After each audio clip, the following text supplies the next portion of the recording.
Daan-daang libong pisong halaga ng mga ari-arian ang naabo sa sumiklab na sunog sa residential area sa San Mateo sa Rizal.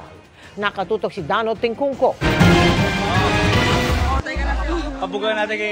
Kalahating oras lang ang itinagal, pero ganito kalawak na pinsala ang iniwan ng sunog na ito sa Pag-asa Compound sa Ampid 1, San Mateo, Rizal. Hindi bababa sa 23 bahay ang tinupok ng sunog na nagsimula pasado 10:30 kaninang umaga. 18 pamilya ang nawalan ng tirahan. Wala po akong ginawa, kundi bumaba na lang po kasi pag di po ako bumaba, sunog din po ako. Niligtas ko na lang po yung mga ibang bata para po hindi po madami sa pagkasunog.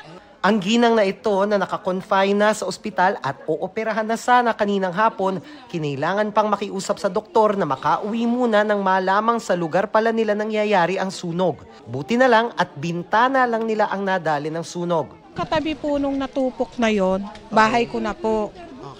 Nadilaan lang po ng apo yung aming kurtina, pero pumutok po yung salamin namin.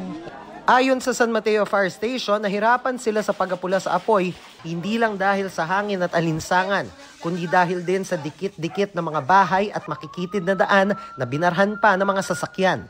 Light materials po siya, kaya madali po talaga siyang kumalat. Nahirapan kami kasi sobrang sikip, tapos yung mga pinasukan namin is marami nakaparking, kaya medyo natagalan kami dun sa binuwat pa namin yung mga tricycle doon. Walang nasugatan o nasawi sa sunog pero tinatayang 300,000 pisong halaga ng ari-arian ang natupok. Iniimbestigahan pa ang pinagmulan ng sunog.